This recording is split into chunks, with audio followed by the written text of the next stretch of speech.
This podcast and video is part of my series on Who is God, What is God? This is titled Jupiter, Father of Men and Lord of the Heavens.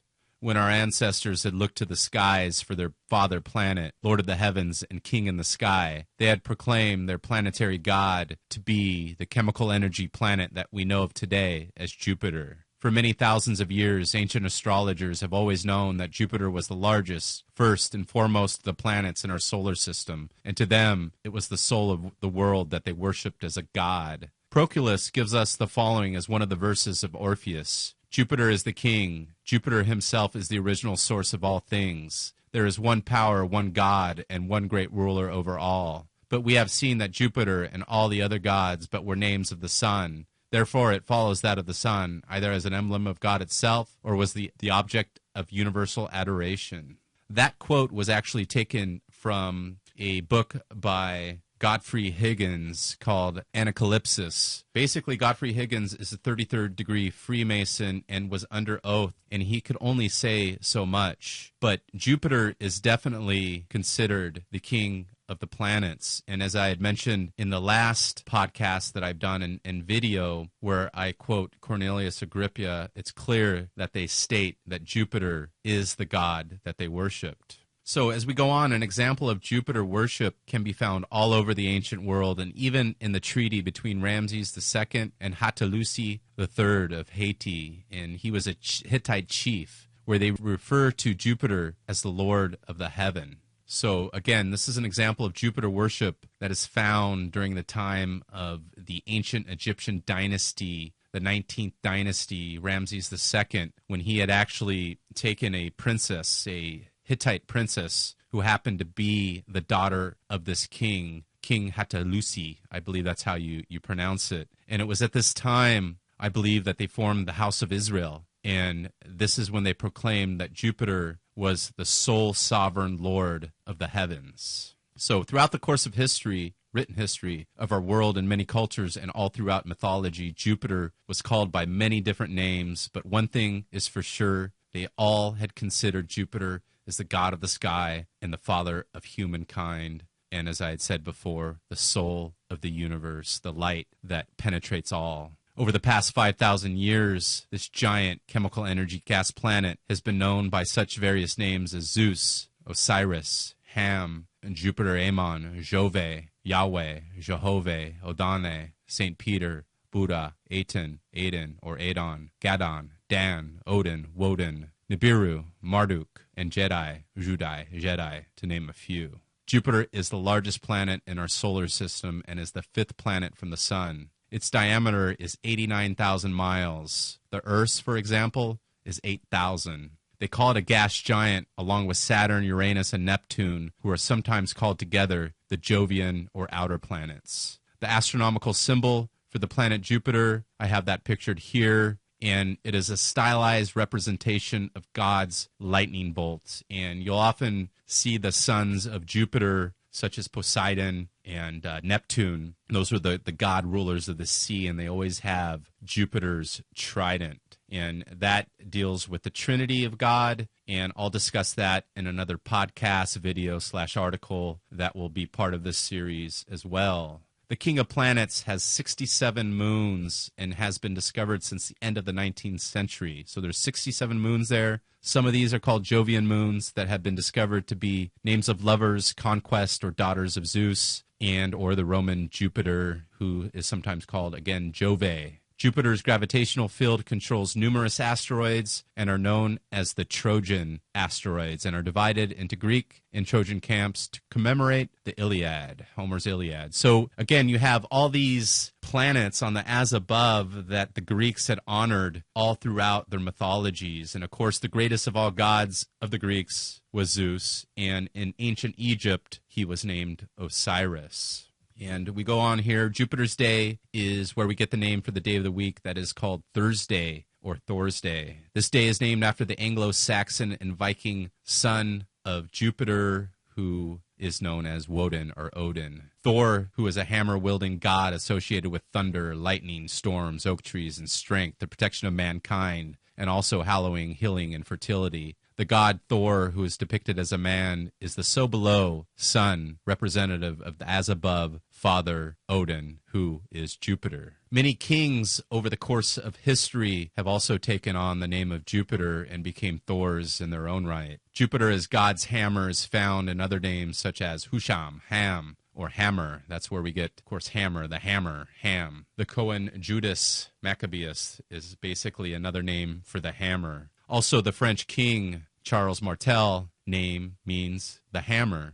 King David and David Dod or Dud means the beloved, and as a mythical character, the beloved one, the Lord's anointed. The father of the children of Ammon was called King Hadad, whose name simply means son of Dod or David. Bedad or Bondad, the son of Dad, the son of Jupiter, the son of the father, was the father of the Edomite Hadad, and in an inscription found at Ostia, which dates to approximately 177-180 BC, Hadad of Belbak, or Jupiter Heliopolitanus, bears the title angel.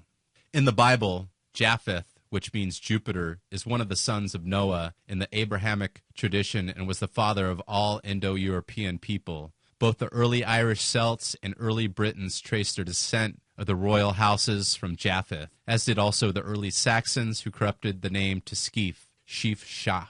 Also in Acts 14:12, Barnabas, a Levite who is from the tribe of Levi, they call Zeus, Jupiter, and Paul they call Hermes, because he was the chief speaker. Jupiter is also referred to as a star, where it is also called the great star, blazing like a torch, and also the morning star. You've heard of the morning star, I'm assuming, in the Bible. This isn't Venus. This is not the sun. The morning star that they're speaking about, and they always have, has been Jupiter. It is said that Jupiter underwent 2 eclipses by the moon in Aries in 6 BC, and that the star of Bethlehem may in fact be in Aries the ram. The Romans, whose language is Latin, renamed the planet Jupiter, so that's the Hebrew, Deus Pater, O Father Sky God, or Day God, and is where we get the modern English spelling name of Jupiter. So it goes from Jupiter to Pater, Father, Jupiter, and back then they actually didn't have a J in the Latin language, the Greek language, so it was actually spelt Iuppiter, Iuppiter. And of course this becomes St. Peter, and he's crucified upside down, the light. We're living in darkness right now until, of course, the unveiling of the true God, which is happening right now. He was the ruler of the lower world, or Jove, which he is the king of gods, the god of the sky and thunder. In ancient Rome, Jupiter was often connected to kings and kingship. Jupiter was served by the patrician Flamindialis, the highest-ranking member of the Flamins. So basically, this is different names for the priesthood of Jupiter, Ammon. There's the Mithras. One of the most famous Jupiter Ammon sons of God, who was actually a Greek, was named Alexander the Great. And it was in Egypt in the Siwa Oasis at the temple of Jupiter Ammon that Alexander the Great was consecrated the Messiah to the Greek Hellenes, and basically the Son of God. He was their savior. He was basically pronounced as an incarnation of Jupiter, a son of Jupiter. Julius Caesar and Augustus Caesar were both high priests. Popes, Pontifex Maximus, in the priesthood of Jupiter Ammon, has remained the preserve of patricians down to this day.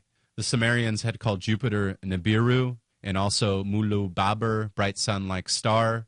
Nibiru simply means ferryman, ferry, or Ford. I'm sure you've heard of the car company Ford.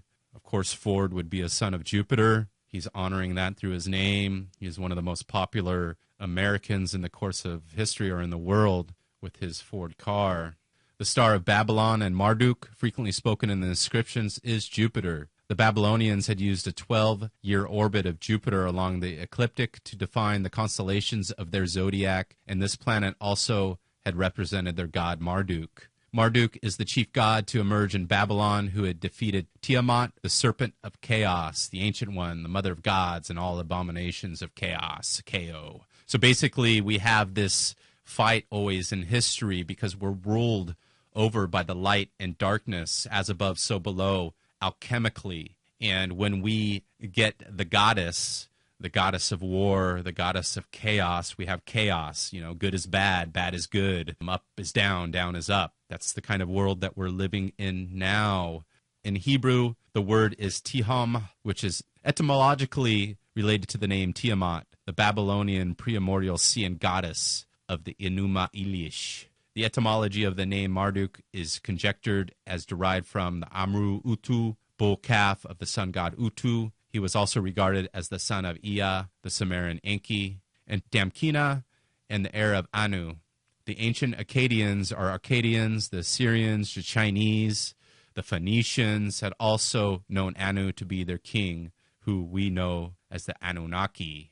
The Greeks had called Jupiter Phaethon, blazing, and in mythology they gave this planet the name, as I had said before, Zeus, and also Adonis. In Greek mythology, Taurus was identified with Zeus, who assumed the form of a magnificent white bull to abduct Europa, a legendary Phoenician princess from the island of Crete. Crete, I have spoken about many times before on the Gnostic Warrior, on podcasts and videos. This is the spiritual center of the world, the true first Jerusalem. All the mysteries, the gods, the goddesses, they were all created on Crete. Crete, the word Crete means created. Jerusalem is always considered the center of the world. Jerusalem in the ancient days was on Crete. The Greeks associated Ares with the ram, who called the Pherexius, and his sister Helle on his back to Colchis, the Georgian region of Caucasus, to escape the evil designs of his stepmother Ino. Just so you know, Jupiter has a moon called Io, who was about to kill them. Ares' symbol represents the spiral horns of the ram. And you'll see all throughout time the priesthood of Jupiter Ammon, Alexander the Great, Augustus Caesar, Moses was a priest of Jupiter Ammon, the true God, as I had stated many times before, Yahweh, Jehovah, Odane, Zeus, Osiris. They always wear the horns to represent their brotherhood, to represent their immortality, to understand that these are the priests of Jupiter Ammon, the priest of the true God. Here's a picture that we have of an actual real coin that is an image of the great Greek conqueror, priest of Jupiter Ammon, Alexander the Great, with the ram's horns in the place of his Ammon's horn, or hippocampus. I had spoken about this before, our Ammon's horn. It's named after this god. It's our hippocampus. This is our third eye, our true third eye. This is where the light of Jupiter, which is phosphorus on the so below. Again, we have the son of Jupiter, who we know, of course, is Horus. And that's the son of Osiris in Egypt. Phosphorus, Horus. This is the light from Jupiter. This is the light, the Alpha Omega, that pumps through our blood, that gives us consciousness, that helps us remember. This is what we tap into through our hippocampus. And this science is actually becoming truth. This isn't some poppycock ancient history BS of these guys, oh, this is God. This is actually a science. And these people knew it. And this is what's been hidden from the world and what you're being revealed to now during the apocalypse here on Gnostic Warrior from the Order of the Gnostics.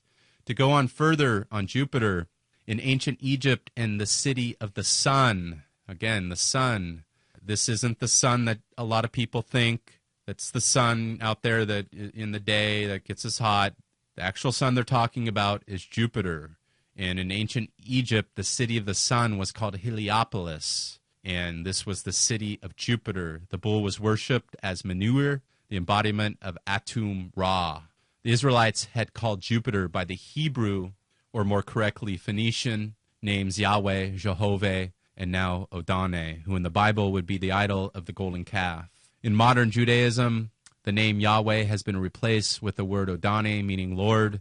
Most scholars believe Jehovah to be late around 1100 BC hybrid form derived by combining the Latin letters J, H, V, and H with the vowels of Odane. The royal court of the Temple of Israel, who I believe was, who I had mentioned before earlier, Ramesses II of the 19th dynasty, who had married the Hittite queen, and I believe that Ramesses became King David of the Israelite house. And then, of course, his son would be Ramesses III, who is King Solomon. All this will be coming out in the future. They had helped pen the Book of the Dead through their father, Seti, who was the father of the 19th dynasty and who they honor to this very day. And I'm going to go ahead and close this with Yahaim to Yahweh. Give thanks unto Yahweh, for he is good. His mercy endures forever. It is better to trust in Yahweh than men, better in Yahweh than princes. Blessed is he who comes in the name of Yahweh. We greet them from Yahweh's house. God Yahweh gives us light. Bind the festive offering with cords to the altar. Thou art my God. I will praise thee, Yahweh.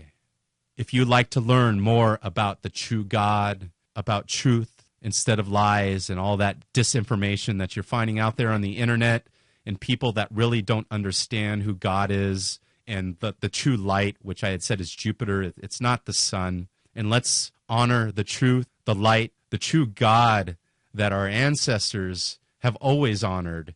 And let us not get fooled by these charlatans and people that are being misled by the darkness. Let us live the light of the light. If you'd like some more great teachings like this, please go to GnosticWarrior.com. Basically, check out all our podcasts and all our articles. You can also become a member of the Order of the Gnostics. This is an order where we're going to bring truth, light, and love to the world. We got some great teachings, just like you're hearing in this podcast. We're going to unite and work together at bringing light and love to this great world. Again, go to GnosticWarrior.com. If you'd like to become a member, click on the Become a Member link, and it'll tell you how. Thanks for listening. Take care.